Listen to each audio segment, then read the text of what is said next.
Hello friends, రేపటి complete episode ఇప్పుడు ఈ వీడియోలో చూడండి. నేను మంచి ప్లాన్ వేశాననుకొని చాలా సంతోషపడిపోయాను. కానీ రుద్రగాడి తెలివితేటలు బాగానే ఉన్నాయి కదా. ఈ గంగ వల్ల ఏం ఆలోచిస్తున్నానో కూడా అర్థం కావట్లేదు. ఈ గంగని ఇంట్లో నుంచి వెళ్ళగొట్టాలనే ప్రయత్నంలో తన బ్యాగులో కల్తీ నూనె ప్యాకెట్స్ పెట్టించాను. ఈ రుద్రగాడికి ఇంకా డౌట్ వచ్చింది. అసలు నేను తెలివితేటలతో ఆలోచిస్తున్నానా, లేకపోతే తెలివి తక్కువగా ఆలోచిస్తున్నానా? వినాయకుని నిమజ్జనం అప్పుడు గంగను చంపడానికి రౌడీలను పెట్టించాను. ఈ విషయం కాస్త రుద్రగాడికి తెలిసింది. ఆ తర్వాత ఆ గంగను కాపాడాడు. కానీ నేను ఏం ఆలోచించకుండా గంగని ఎలాగైనా బయటికి గెంటేయాలనే ఆలోచనతో మళ్ళీ నేను ఆమె బ్యాగులో కల్తీ నూనె ప్యాకెట్స్ పెట్టించాను. ఇప్పుడేమో రుద్రగాడికి నా వీక్నెస్ పాయింట్ తెలిసిపోయింది. గంగను బయటికి గెంటించాలనే ఉద్దేశంతో తన బ్యాగులో కల్తీ నూనె ప్యాకెట్స్ పెట్టించారని తెలిసిపోయింది. వీరేంద్ర, ఎందుకురా నువ్వింత తెలివి తక్కువగా ఆలోచిస్తున్నావు? నీకు నువ్వే హీరోగా ఆలోచించుకుంటున్నావు. ఈ కుటుంబాన్ని సర్వనాశనం చేయాలనుకుంటున్నావు.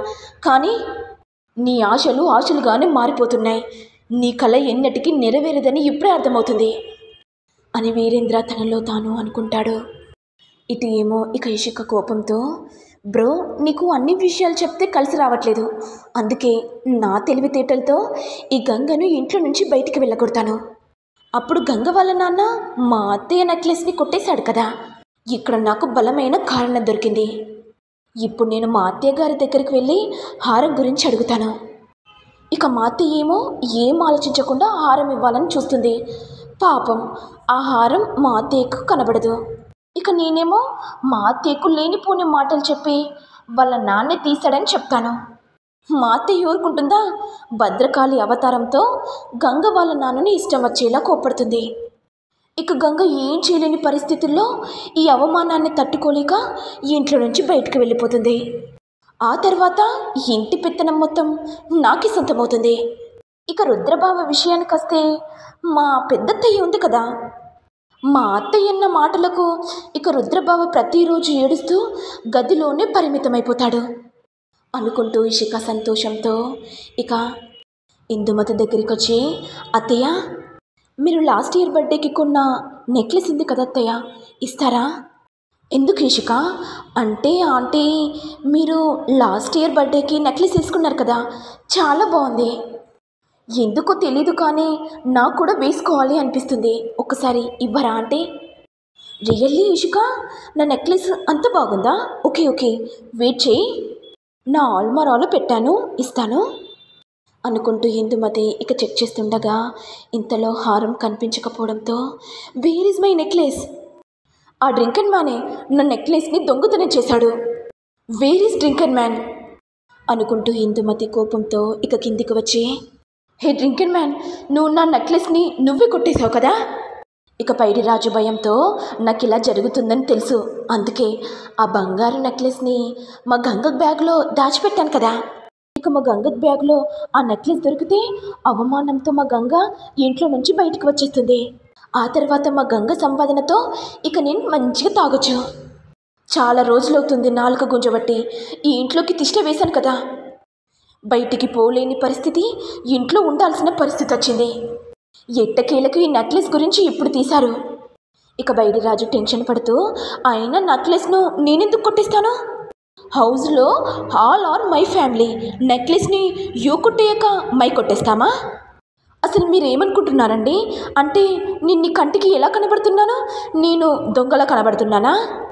అవును డ్రింకర్ మ్యాన్, నువ్వు దొంగలా కనిపిస్తున్నావు. సరే అయితే నువ్వు నన్ను దొంగ అంటున్నావు కదా, నా బ్యాగును తీసుకొని వస్తాను చూడు. ఇక పైడిరాజు మనసులో, ఇదేంటి నా బ్యాగుని తీసుకొస్తానని చెప్పాను, ఆ నెక్లెస్ని గంగ బ్యాగులనే కదా పెట్టాను, ఏదో ఒకటి మాట్లాడి 2 బ్యాగులు తెస్తాను అనుకుంటూ పైడిరాజు ఇక గంగ బ్యాగును, పైడిరాజు బ్యాగును తీసుకొచ్చి, చూడు నా బ్యాగులో ఏం లేదు.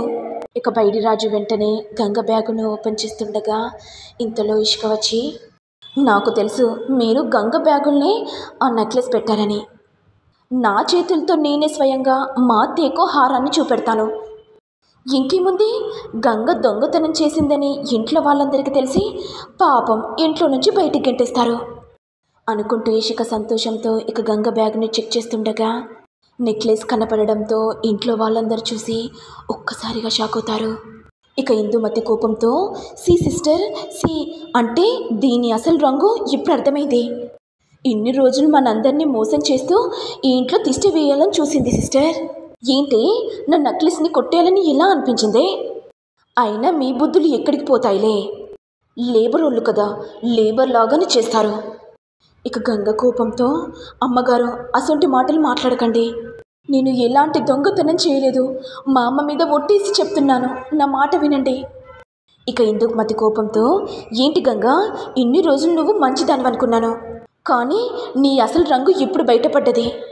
ఇక గంగ కోపంతో ఈ నిందలు భరిస్తూ బ్రతకడం కంటే సావడం మేలు. అమ్మగారు నేను చేయలేదని చెప్తున్నా నా మాట వినట్లేదు కదా, మీ కళ్ళ ముంగట్నే ఈ గంగ చనిపోబోతుంది అనుకుంటూ గంగ ఇక కిరోసిన్ పోసుకోబోతుండగా ఇంతలో రుద్ర వచ్చి, గంగా ఒక్క నిమిషం ఆగు, ఇదంతా ఎవరో కావాలని చేశారని నాకు ఇప్పుడు అర్థమైంది. ఏంటి సారు ఏం మాట్లాడుతున్నారు? అవును బాను, నిన్ను ఇరికించాలనే ఇలా ప్లాన్ చేశారు. అయినా నన్ను ఇరికించాల్సిన అవసరం ఎవరికేముంది? ఎవరికేముందా, మీ నాన్నకున్నది. ఏంటి సారు ఏం మాట్లాడుతున్నారు? అయినా మా నాన్న ఆ బంగారు నెక్లెస్ని నా బ్యాగ్లో ఎందుకు పెడతారు? చూడు గంగా, మీ నాన్న తెలివి తక్కువ వాడు కాదు, తెలివి కల్లోడు. ఎందుకంటే నువ్వు ఈ ఇంట్లో ఉంటే తన పెత్తనం సాగదు కాబట్టి, తనకు కావలసిన మందు దొరకదు కాబట్టి, అందుకే ఈ నెక్లెస్ని దొంగతనం చేసి ప్లాన్తో నీ బ్యాగ్లో పెట్టాడు. ఇక నువ్వు దొంగ అని తెలిస్తే మేమందరం కలిసి ఇంట్లో నుంచి బయటికి గెంటేస్తాం కదా, ఆ తర్వాత నువ్వు ఎలాగోలా మీ నాన్నను పోషించాల్సి వస్తుంది. ఇక మీ నాన్న సంతోషంతో ప్రతిరోజు నీ మీద ఆధారపడి తనకు నచ్చినట్టుగా మందు తాగుతాడు. పక్కా ప్లాన్తో మీ నాన్న ఇదంతా చేశాడు.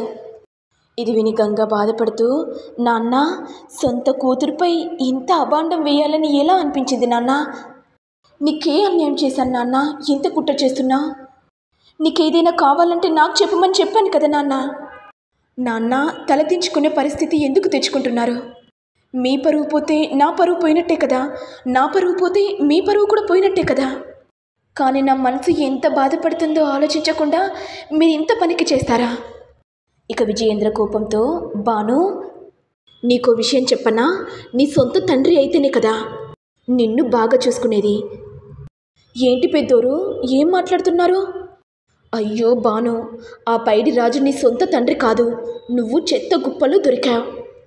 మీ అమ్మ నిన్ను పోషించలేక చెత్త కుప్పలో పడేసింది. మీ అమ్మ నిన్ను చేరదీసి ఆలన పాలన చూసుకుంది. మీ అమ్మకున్న ప్రేమ మీ నాన్నకు లేదు, కేవలం నీ డబ్బు కోసమే ఆధారపడుతున్నాడు అని అనేసరికి గంగ ఏడుస్తూ ఉండిపోతుంది.